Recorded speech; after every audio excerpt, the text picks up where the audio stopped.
王总，合作愉快。合作愉快。可以啊，妹，不愧是年入100亿的顶级投资女王。别贫了，走，今天心情好，带你去吃火锅。不会这么背吧？我这是穿越了。这给我干哪儿来了？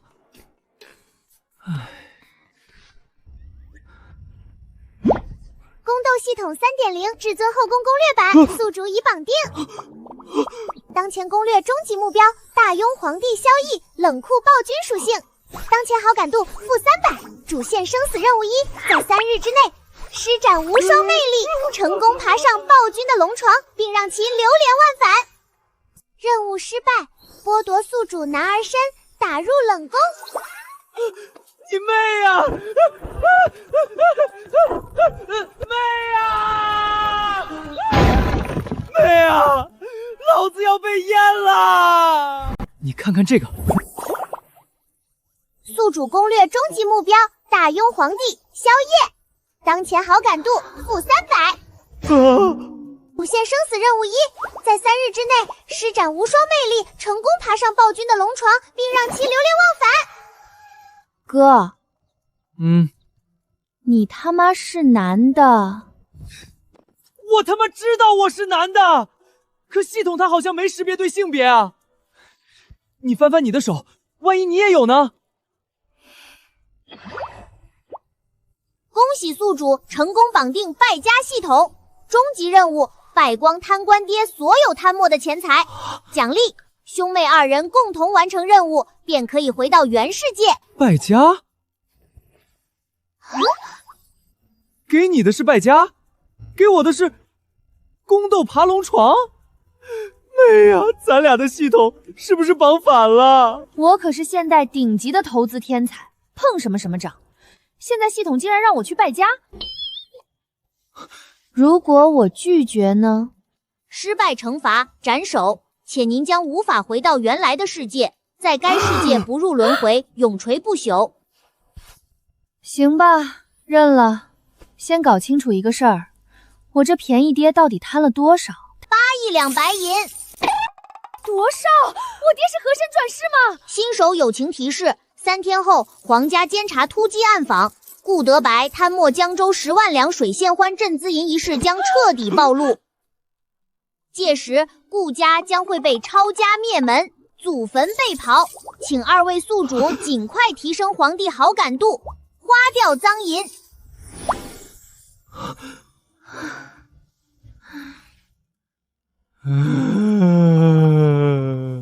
你哥我堂堂现代重点工业大学的正教授，水利工程与机械工程学双科博士后，这该死的破系统居然让我去色诱暴君！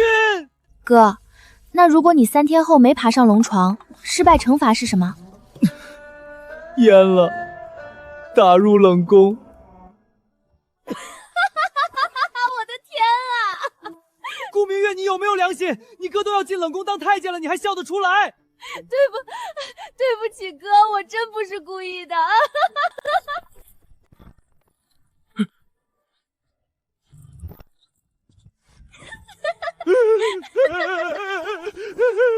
哎呦，我的乖宝们，别怕，都别怕。是爹不好，昨晚不小心说漏了嘴，让你们听到监察院要来查账的消息，受惊吓了吧？放心，把心放在肚子里。爹在官场摸爬滚打这么多年，那是吃素的吗？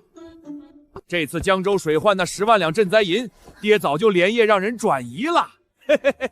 账本做的天衣无缝，钱也藏得密不透风。过几天监察院那班孙子来检查，咱家定然是2袖清风，1清2白。爹就是把钱带进棺材里，也绝不让他们查出一丝半点儿，绝不会让人砍了你俩这如花似玉的小脑袋瓜的。爹呀，你把钱藏的连狗都找不见，我他妈怎么花呀？天要亡我！爹，我心里没底，您还是把藏钱的地方告诉我吧。江州水患的赈灾银子一共10万两，城东义庄地窖里3万两，城北破庙佛像肚子里2万两，西郊猎场枯情下头5万两。爹让人全都用油布裹了3层，撒上防虫的草药。别说人了，狗来都闻不出来，爹都闻不出来。等风头过了，你们想要什么，爹都给你们买。爹，嗯，您说那10万两全是赈灾银子？可不是嘛，不是赈灾银子，哪来这么大手笔？爹，赈灾银子的藏匿地址，详细给我列一份清单。你说什么？精确到每个点有多少两，怎么取，最好附上路线图。不烫啊！月儿啊，你知道那10万两是什么概念吗？那是爹冒着掉脑袋的风险，顶着监察院100多双眼睛，在灾荒时期最乱的时候，硬生生从赈灾款里扣下来的。若是暴露了，爹，他没疯，你就赶紧告诉他吧。你不告诉他，我们很快就要永垂无朽了。你闭嘴，你更吓人。总之，那是爹的心血，不能花，坚决不能花。爹贪这些钱，还不是为了你俩？等风头过了，给月儿你攒嫁妆，给李儿打点前程，1分1毫都是爹的血汗钱。爹爹，我就是害怕嘛，监察院就要来了，我一想到万一被查出来，咱们全家就要……自从娘亲走了，您含辛茹苦，一个人养大我跟哥哥，如今家里有难，女儿也想为爹爹分忧。哎呦，月儿，我的心渐渐，你别哭，爹最见不得你掉眼泪，你掉一滴泪，爹就少活1年啊！好，写，爹写还不行吗？你要清单是吧？爹给你写，只要你别哭啊，我的小祖宗。但你可记得，一定不能暴露，否则咱全家……爹爹放心。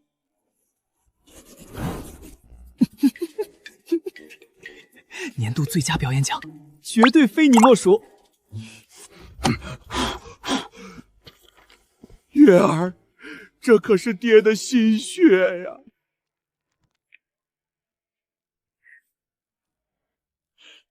多谢爹。等等，闺女刚才是不是演的？哥，你抄一份备份。你们兄妹俩……爹，您先回去休息，剩下的事女儿来办。爹，你就放心回去吧，女儿不是要败家，女儿是要帮您找个更安全的地方放这些钱。好闺女，不愧是我顾德白的小棉袄，万事小心啊！有事立刻喊爹。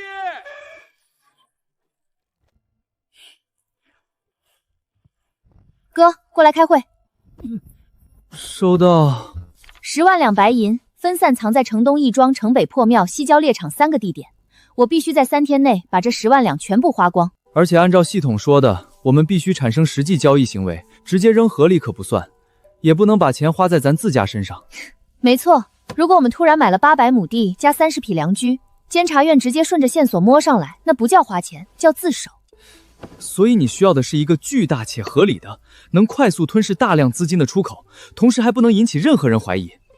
不愧是双料博士后，理解一流。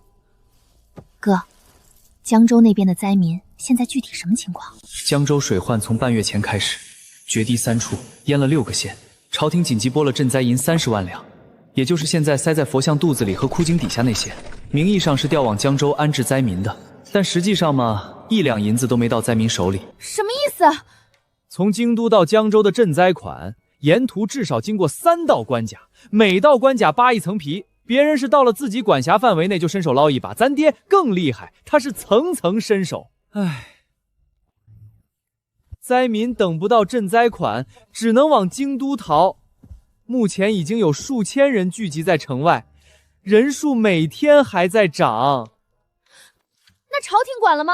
管了，派了城防兵马司在城门口设了路障，硬生生把灾民拦在外面不让进城，美其名曰防止流民冲击城内治安。不对劲，当朝掌权者素来行事有度，这般敷衍草率的安置举措实在太过反常，处处透着蹊跷。而且这么大的阵仗都闹到京都来了，皇帝能不知道？难道皇帝在钓鱼执法？数千灾民，他他们现在最缺吃的，缺穿的，缺遮风挡雨的住处，缺一切能让人活下去的基础生活物资。但同时，他们有一双能干活的手，有庞大的劳动力，有哪怕吃草根树气也想拼命活下去的强烈意愿。你别这么笑，我害怕。哥，我现在需要的是一个能利民不利己的钱坑，一个让爹看起来赚钱，愿意投入更多钱财，但实际越赔越好。最好是那种把钱扔进去，连个响都听不见的无底深渊。你这个精准的描述，怎么听着跟我现穿越后的悲惨人生一模一样？闲话少叙，我们双管齐下。我负责去填钱坑，同时你在被选中去爬龙床面见圣上的时候，找准时机提出治理水灾的现代筹案，在皇帝那里加的最重筹码。只有展现出不可替代的价值，我们才能真正功过相抵。行，反正咱俩的任务就是给便宜爹补漏洞。哥这回算是豁出去了，为了咱俩早日完成任务，回到原世界。别说爬龙床了，就算是给皇上表演一段脱衣舞，老子也能给他跳出花来。不过，你到底准备怎么安置城外那帮饿红了眼的灾民？4个字：以工代赈。赈灾有很多种方式，只要灾民得到安置，没有民怨便摇国基，这样的赈灾就是泼天攻军。上面若是查下来，咱爹虽然私自动了赈灾银，但普济堂不过是换了个方式帮朝廷赈灾，钱花光了，流民伙计们活了，赃款洗干净了，我的系统任务也完成了，完美。那你准备在城外搞个什么项目？我雇灾民做工，付给他们工资，手里的银子买粮食、买木料、买一切所需物资，钱通过实际交易流入市场，灾民拿到工钱买吃的活命。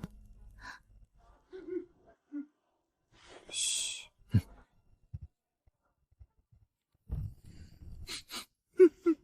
我的好闺女啊，我的贴心小棉袄啊！爹不过随口提了一嘴，监察院要来查账，你为了替爹分忧，竟然连夜商量着找个更安全的钱坑帮爹藏银子，真是得了我顾白的真传，顾家发家致富后继有人了！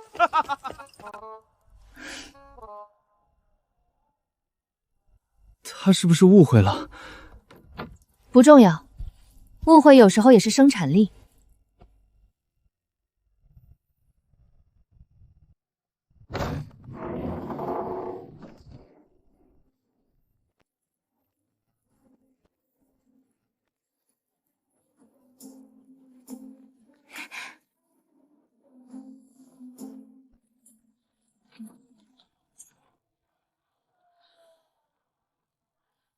小姐，我们要去哪儿？去衙户，去要那片没人要的荒山。好的，小姐。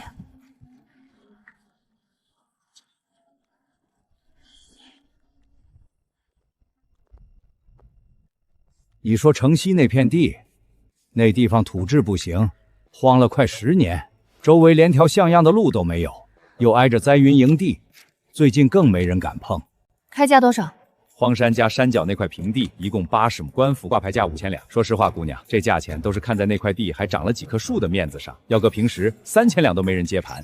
5000两，当然可以商量。太少了。什么？我说5000两太少了。你们官府派人张量土地，得有跑腿费吧？50两跑腿费，我记下了。书立德抄地契，磨墨裁纸盖章，都是脑力劳动。润笔费30两。官府存档占库房，库房管理费20两，地契要知府大人用印，惊动上官费100两。你刚才翻黄证查地块信息，也算专业咨询，咨询费50两。另外，那块荒地旁边的小溪我也要了，我不买溪，买溪两岸使用权。溪对面山坡上那几亩野茶田也一并买了。等等，那茶田荒了好几年，茶树都快绝了，最多值300两。2000两，我看的是它的未来增值潜力。什么增值潜力？那破茶田连兔子都不去拉屎。兔子不去，说明生态好，没有被动物粪便污染，天然有机，更值钱了。加500两。荒地80亩1000两，跑腿50两，润笔费3两，库房管理来20亩，是费100两，咨询费50两，溪流两岸使用权500两，茶田2500两，再加片山的名字我说了算，产权清晰无纠纷。7座野山的更名费，我按每座3000两算。张书义，算好了吗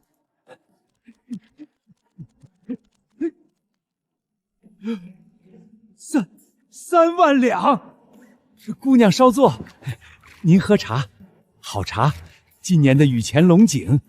此事下官实在做不了主，得请示上峰。行，快去快回。故相手段，皇兄真有意思。我头一回听说买家主动给卖家发补贴的。他故意把赃银通过高价买地分散到官府账帽上，表面是买地交易，实际是在洗银子。5000两的地买成3万两，等风头过去，转手一卖还能赚钱。监察院就算查到这笔交易，纸面上也挑不出毛病。买家自愿加价，官府被动收钱，贪墨的赈灾银就这么悄无声息地消失了。皇兄说的有理，不过一个16岁的闺阁女子能想出这种洗钱手法，虎父无犬女。姑娘，上头批了3万两，1分不少，您拿好。痛快，地契我带走了。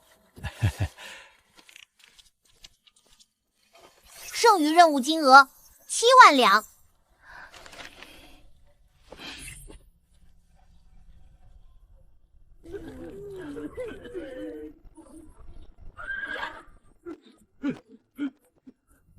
诸位父老乡亲，我知道大家伙逃荒过来流离失所，连京城的大门都进不去。今天我普济堂来这里，就是给大家指条活路。我在城西建大作坊，请大家做工。做什么工？你能给几个工钱？壮劳力，月钱5两银。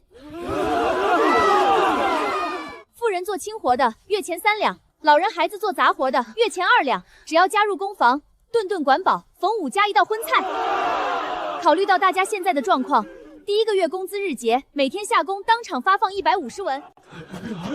工匠，俺一个人能干3个人的活，您收了我吧。排队，一个一个来，插队的直接抢资格。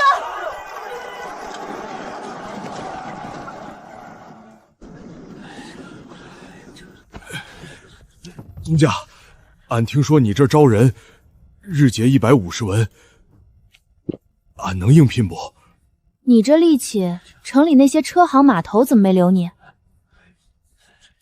俺叫赵大柱，就是胃口有点大，一顿得吃8碗大米饭。东家嫌亏本，把俺撵出来了。招了，记上名字，伙食费按他的标准加倍准备。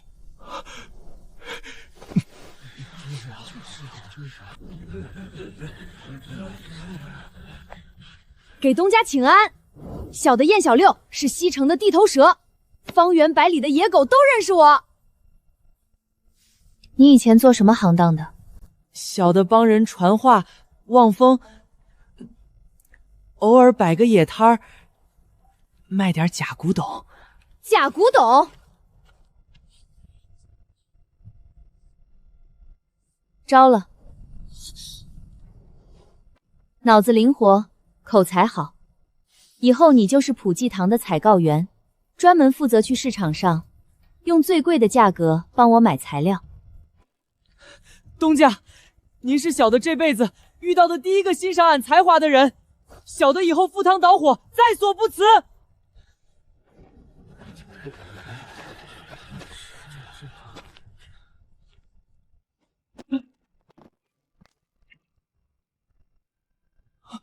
对不起，对不起，在下实在不是故意的。哎呦！你是灾星下凡吧？在下实不济，是个秀才，在下真的只是运气不太好。早年去布庄当学徒，布庄3个月亏得底朝天。后来去粮铺帮工，米仓塌了，大米闷得发霉。再后来去酒楼当跑堂，酒楼直接闭了门。在下这一生，凭一己之力，连续干倒了50家店铺。招，必须招！你不是没星，你是我普一堂天降的奇才，不世出的幸运星。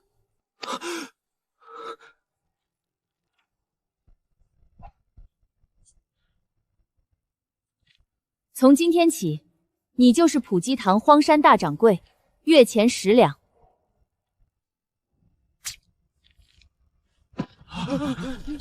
东家，我实不济这条命，以后就是您的了，您简直就是我的伯乐啊！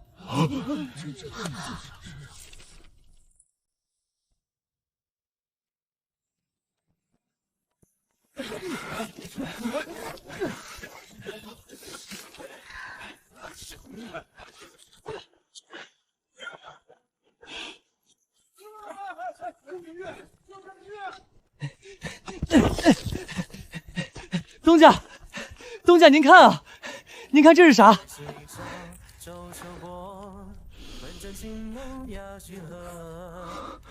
漫山遍野的破苦油树，它根本不是废物，它是失传已久的顶级贡品药材——化橘红。1两值银10两，这山上长了足足43000株，年产值最少近1万两白银啊！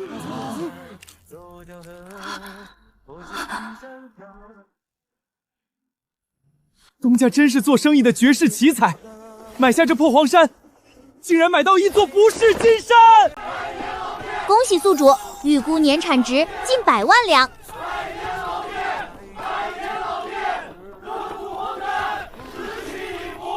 百年老店，百年老店！恭喜宿主，预估年产值近100万两。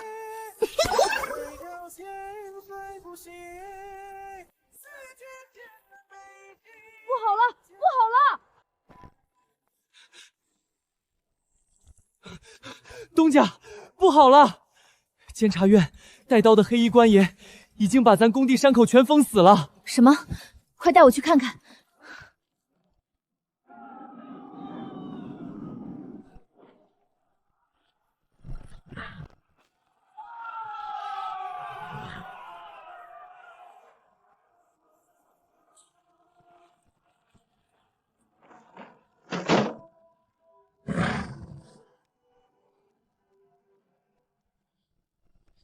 谁是这边主事之人？是我的地，地契齐全，京兆府户房登记在册。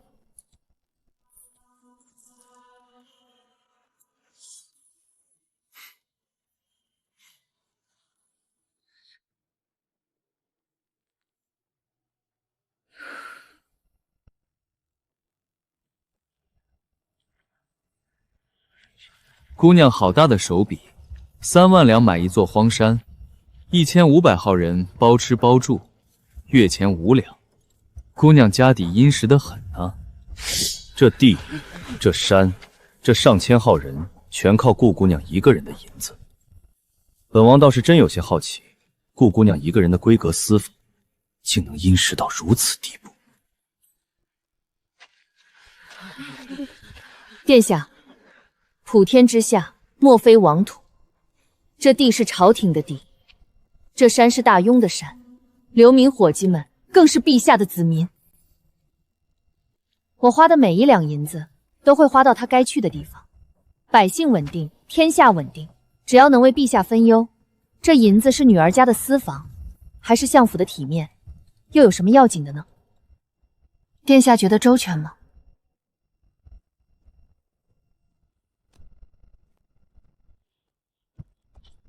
说得好，那本王下个月再来，到时候有没有回到该去的地方，本王可是要验账的。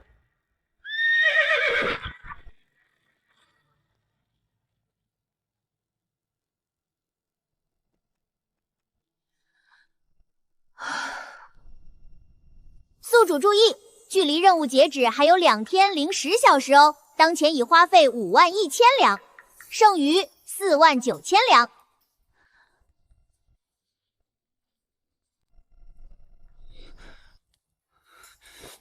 当前宿主好感度负580，主线生死任务一倒计时还有34分钟。宫月，老子要是被阉了，变成大庸第1太监，做鬼不会放过你！这怎么了？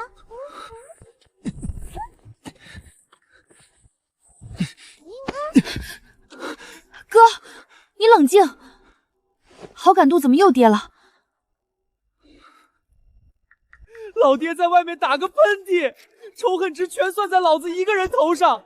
我今天在宫里用了各种办法，品级太低，根本见不到皇帝。现在只剩半个小时了。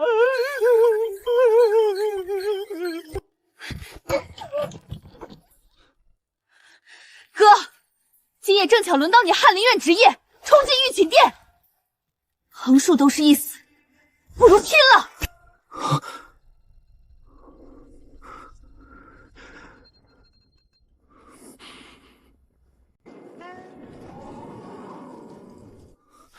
任务精算时间即将到达，宿主未达成任务，将予以阉割惩罚。10、9、8。陛下，有急件！什么急案？5、4、3。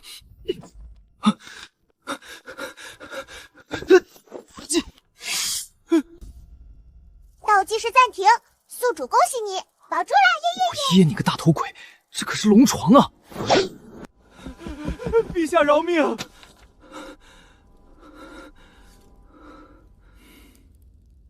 都滚下去！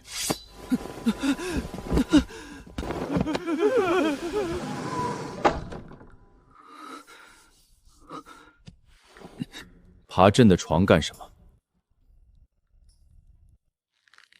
朕没有龙阳之好，你最好能给朕编出一个合理的理由，否则拖出去杖毙。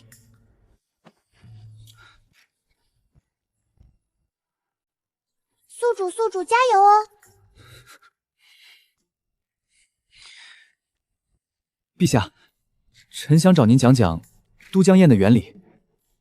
什么东西？都江堰治水奥义。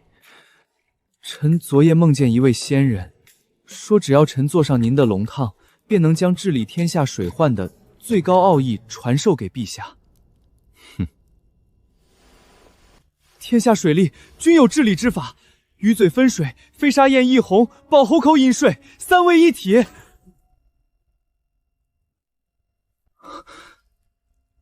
江州水患根源根本不在天灾，而是河道淤积，堤坝年久失修，上游泄孔口设计严重不合理。臣在翰林院查阅过江州近30年的水文记录，决堤的3处地方无一例外，全都集中在同一段河道弯道处。弯道外侧水冲刷力最大，每年汛期，泥沙在弯道内侧不断堆积，河床被一点点抬高，水位一涨，沿岸堤坝怎么可能扛得住？这根本不是朝廷年年拨银子修补能解决的事，必须从源头上改。你一个翰林边边，查江州水文记录做什么？嗨，职业病犯了，找出来瞎看的。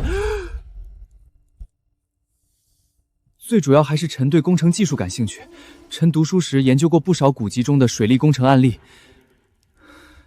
江州那段弯道，如果按都江堰的原理来改造，在上流设分水鱼嘴，主流一分为2，内江引水灌溉，外江排洪泄沙，再在弯道处修一座飞沙堰，利用弯道环流的力量。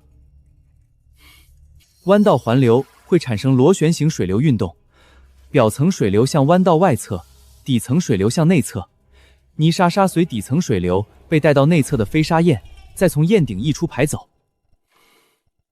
整个过程不需要一个人下水，不需要1两银子的维护费，水自己就把活儿干了。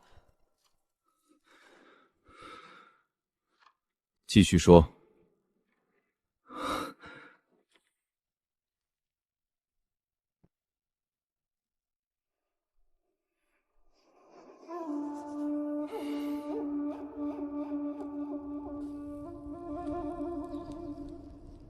内江引水，内江淤引水，外江排洪。却见此处有属相老吕内江引子。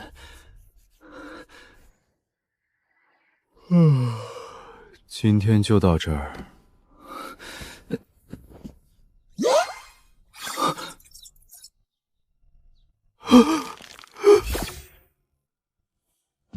陛下，臣告退。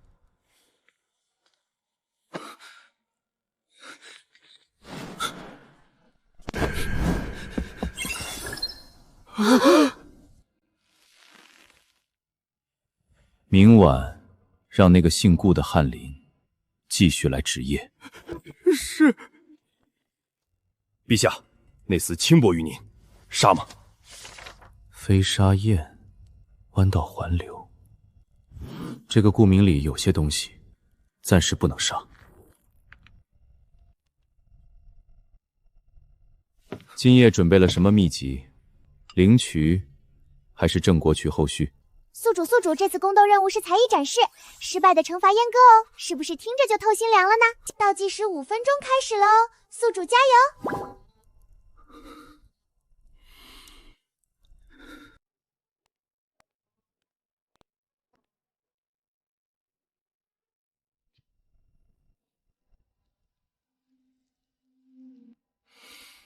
像一棵海草，海草，海草，海草，随波飘摇，飘摇，飘摇。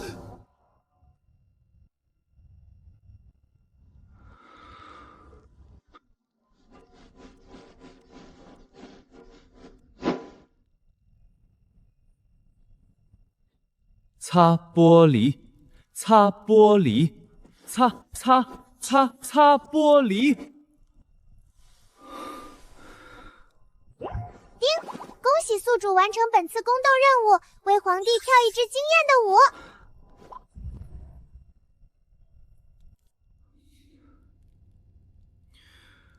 顾边纂，你最好又是得了仙人指点。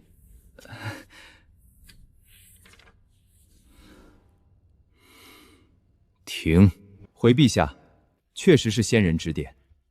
仙人让你在朕的御书房里摇来摆去。回陛下，仙人说让臣先给陛下展示水中海草的形态，又是何意？以此引出治水之道。治水需顺势而为，不可强力对抗。那海草之意，朕明白了。你先前那双手反复涂抹的擦玻璃，又是何意？回陛下，那是仙人传授的清逆之法。手掌为飞沙焰，虚空为河床，双手反复推抹，便是模拟弯道环流的力量，将泥沙自动清除，非人力可比。哼！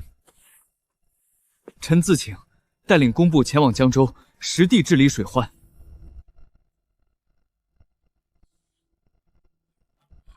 折子留下，朕看看。退下吧。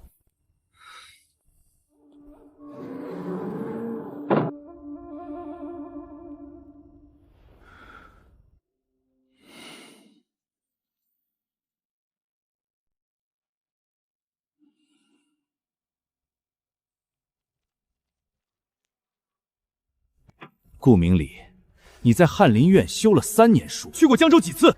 去过1次，前日去的。荒谬，简直荒谬至极！什么弯道环流、自动清淤，你知不知道江州那段河道，工部修了30年都没修好，你凭什么觉得自己行？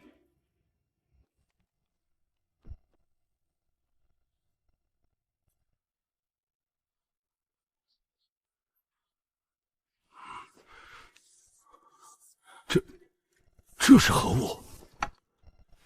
算学公式，用来计算不同汛期河道的水流量。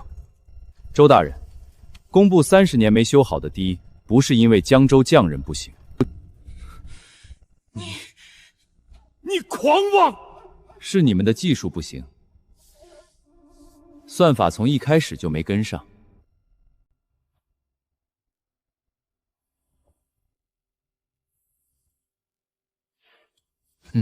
回陛下，此方案部分算学理论，臣等前所未闻，但条理清晰，数据详尽，确实值得一试。顾明礼，臣在。你折子上立了军令状，半年内根治江州水患，若不成，提头来见。此话当真？臣说的绝无虚言。刘安，传旨。奴才在。即日起升顾明礼为工部员外郎，领江州水利督造使，工部拨匠人300，即刻出发，限期半年，每月回京述职1次。述职的时候，把你那些新发现的秘籍一并带过来给朕瞧瞧。臣领旨谢恩。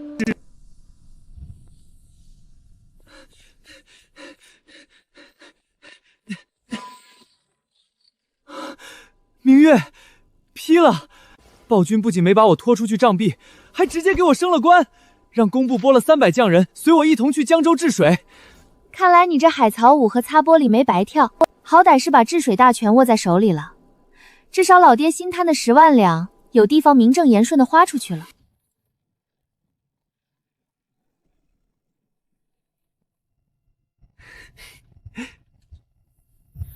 系统。领取花光手笔10万两赃款的系统奖励，恭喜宿主获得未来头条。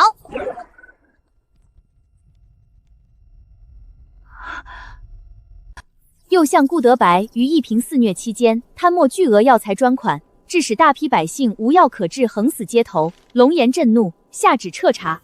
顾氏一族剥夺官爵，于秋后满门抄斩。我靠！小姐，大少爷，出什么事了？有刺客。没事，刚才看见了个大耗子，被吓着了。继续赶路吧。哦，妹啊，这未来头条说的是真的！京都大邑暂跌探店门药材专款秋后门抄斩。我们这治水大权刚拿到手，脖子上的铡刀怎么又厚了3寸？嚎什么嚎？起来！距离疫病爆发还有时间。头条上说了，这病初期剧烈咳喘，飞沫传播。太医院院束手无策，是因为没有针对性的药。但我们有。满山坡的苦柚，就是天赐的化橘红。你昨晚换出来的橘红镇咳散跑治全工艺，就是现成的特效药配方。我是水利机械双料博士后，连夜给你画个3栋脚踏纺车和高效织布机图纸，保准把大雍巢的棉纱产量拉高3倍。不过，这得要大笔银子。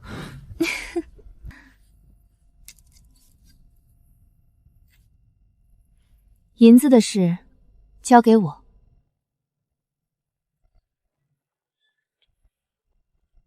嘿嘿嘿，月儿、丽儿，你们可算回来了。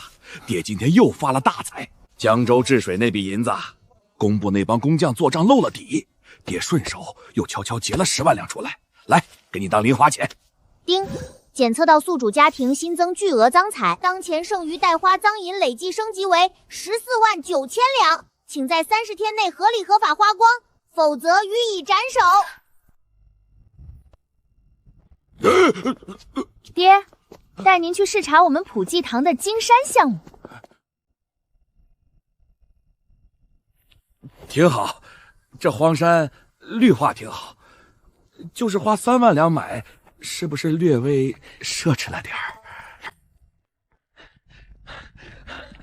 大老爷，大老爷，你可算来了！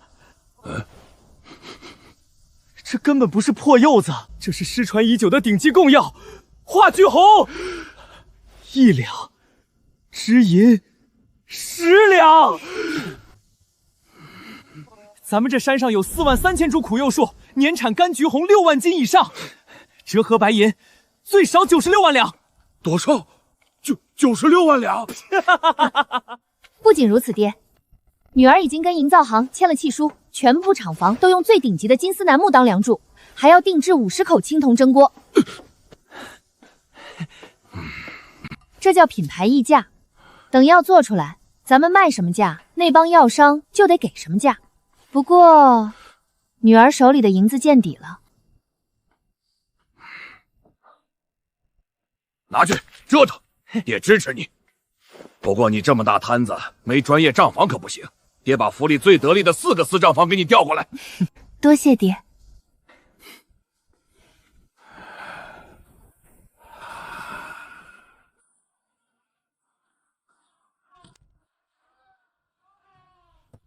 大小姐，您是说咱们普济堂所有进出账目，1文钱的税银都不漏，全都要明明白白记在账上？照做便是。我爹会理解的。是大小姐。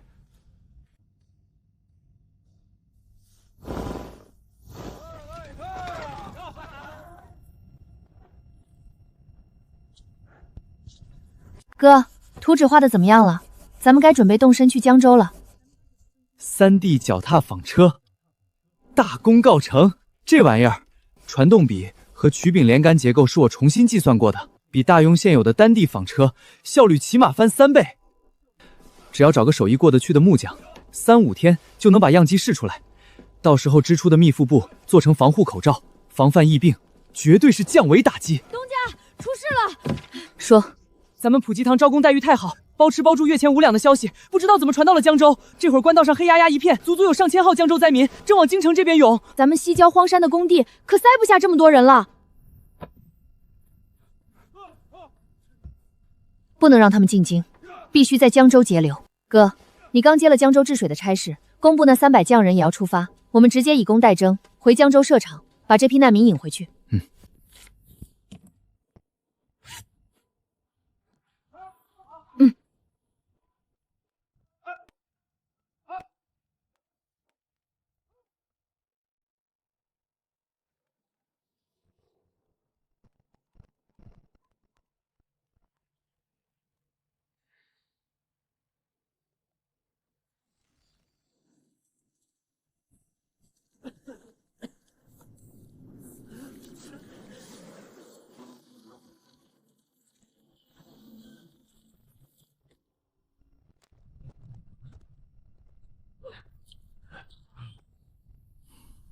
老哥，本地人，以前干啥行当的？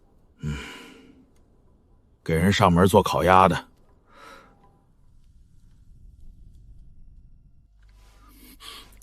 这行，老哥干了多少年了？20年了，祖传的手艺。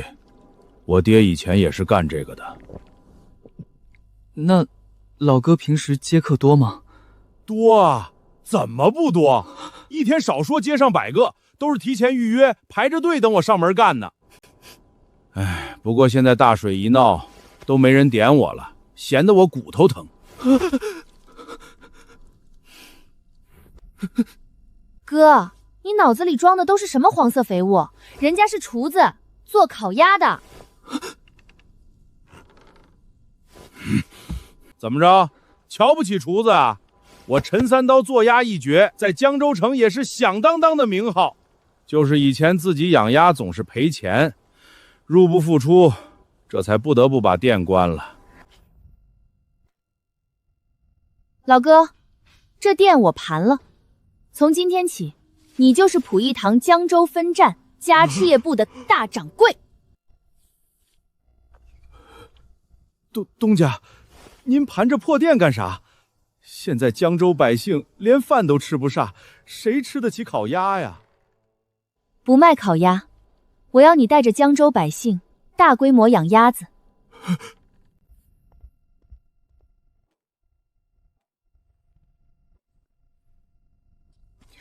鸭苗由普济堂统一采购，免费发放。只要签了契约，愿意养鸭的流民，每户当场发放1两银子的无息贷款，让大家买粮修房。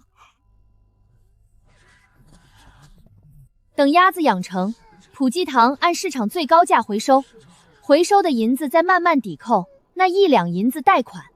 给我签！下一个，下一个！排队，不要挤！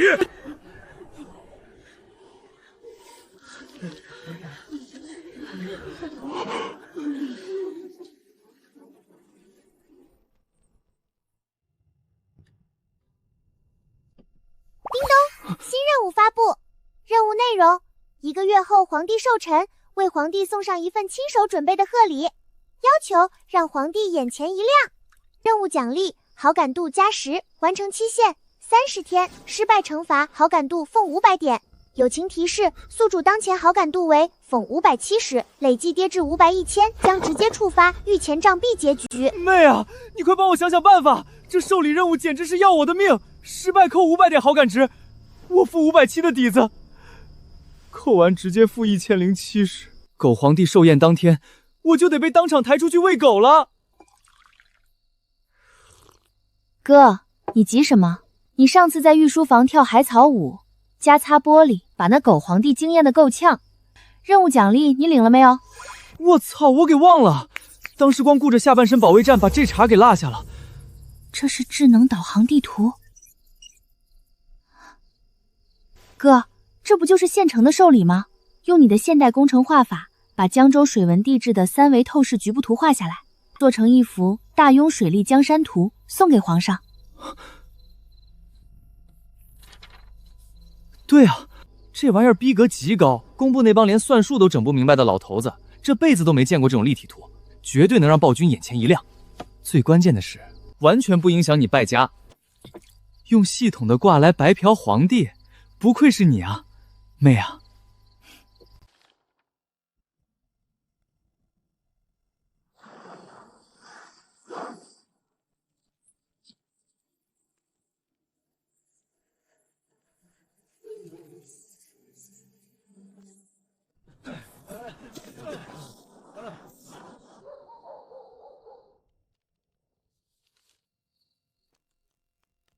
东家，要是真按最高价回收鸭子，这账面可不太好看。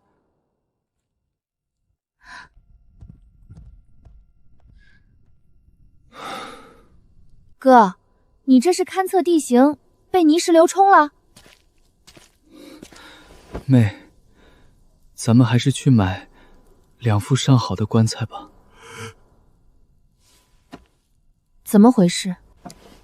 江州知府何元良，还有京城那帮黑心官老爷，他们的吃相简直刷新了我的3观。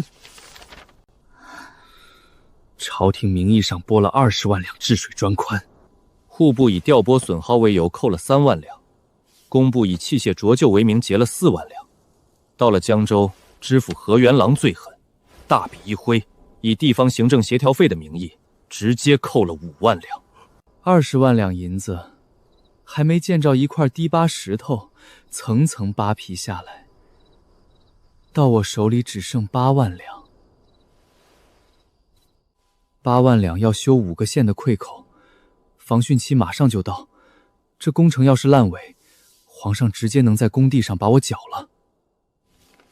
哼，敢抢我顾明月准备花出去的活命钱，这帮人是嫌项上人头待得太稳了。笔墨伺候，再给我打1碗清水过来。妹，你要干啥？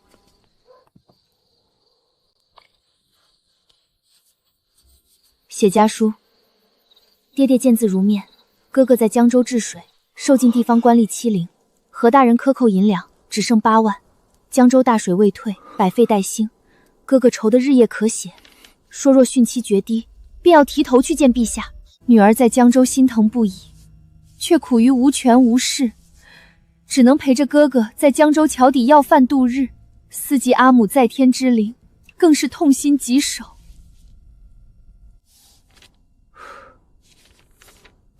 公伙，带上府里的快马，800里加急送回京都给我爹，就说我是一边哭一边写的，眼泪把信纸都湿透了。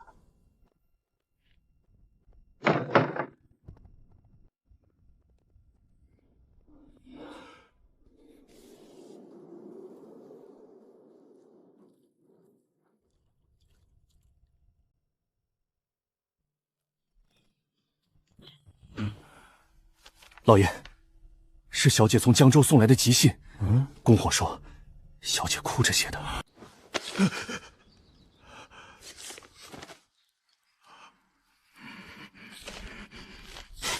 混账！好啊，一个个的吃比我还难看。老爷，天还没亮，入宫。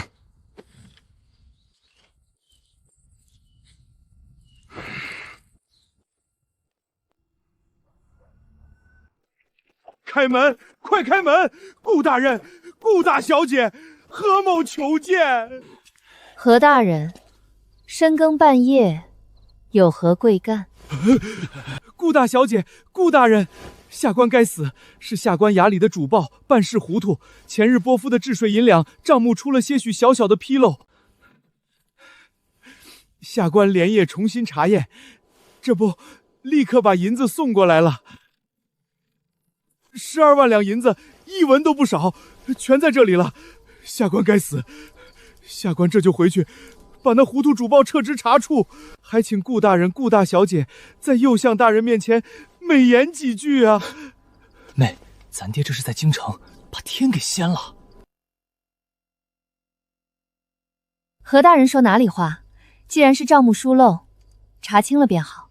天色已晚，大人请回吧。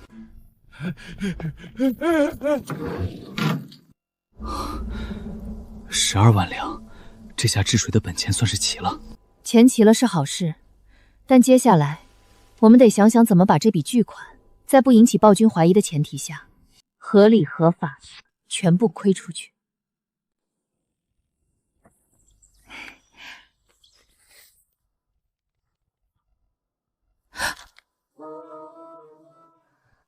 首批化橘红药散、镇咳散已按照秘方炮制完毕，因东家执意采用金丝楠木厂房与青铜蒸锅，京都各大药商闻风而动，皆传此药为大内秘制，仙人赐方，尚未开售，预定之伤感，已排至城外。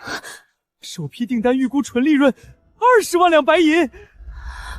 警告：宿主当前正处于败家主线任务中，若商号产生盈利，导致资产净值增加，系统将判定任务失败，倒计时21天，失败惩罚斩首。不，我绝对不能赚钱！降价，立刻降价，把真科散零售价直接砍掉90%，贴着成本价卖。谁敢涨价，我直接开除他。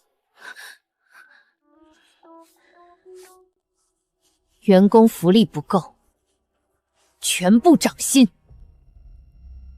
荒山工坊所有难民伙计的工钱全部翻倍，1日3餐顿顿有大肉，每天下午加送1碗冰镇绿豆汤，工伤补贴、医疗报销、带薪年假，全部安排。最重要的一点，市场采购原料时，一律按市价溢价2成收购。哪个采购伙计敢帮我讨价还价，省银子，我当场扣他3个月奖金。800里加急送回京都，让十不记和无账堂立刻执行。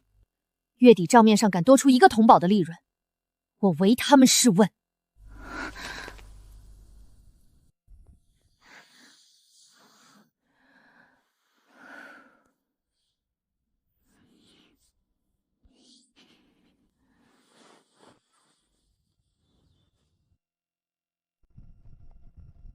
看我的动作，双臂抬平，往左，往右，对，这就是弯道环流的轨迹。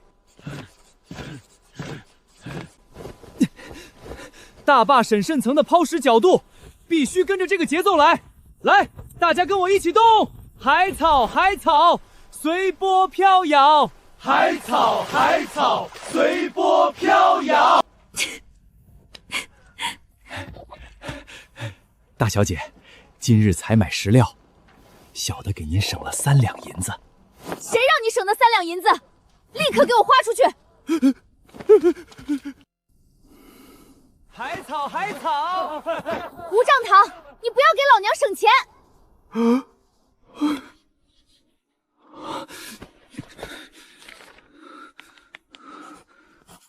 启禀齐王殿下，顾家大公子在河堤上跳着一种海草的古怪巫舞，口中念念有词。工部匠人皆以为是神仙治水之术，目前工程进展神速，银子已开始流水般砸下。顾家大小姐脑疾似是愈发严重，一定要多花钱，不要省钱。属下亲眼所见，普之堂即将迎来暴力大小姐，却如临大敌，正以降价90%恶意涨薪、高价采购等匪夷所思之法疯狂败家。谁若帮其省钱，便要扣谁工钱，直言绝对不能赚钱。此女嫌赚得多，天天梦求破产，实乃世所罕见之奇人。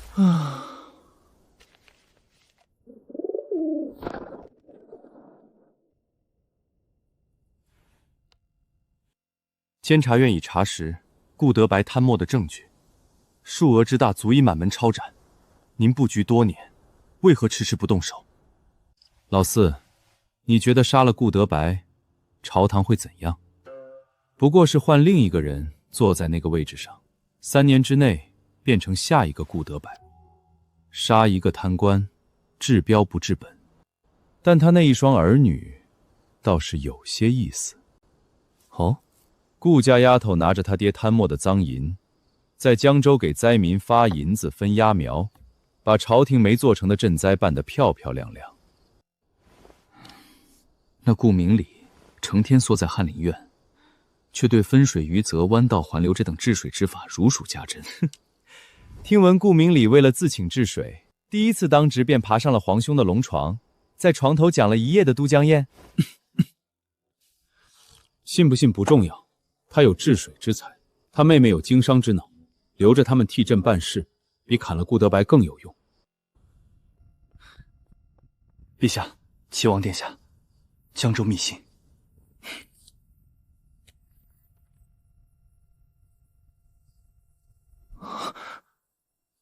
信上写了什么？顾明礼在江堤上跳着古怪的海草之舞，教工匠治水。至于顾明月，他新制的药伞即将暴利，他却如临大敌，正下令将药价降掉90%，给难民伙计疯狂涨薪，嫌钱多，天天梦求商号破产。影卫说，世所罕见。随他们去折腾，继续盯着他们。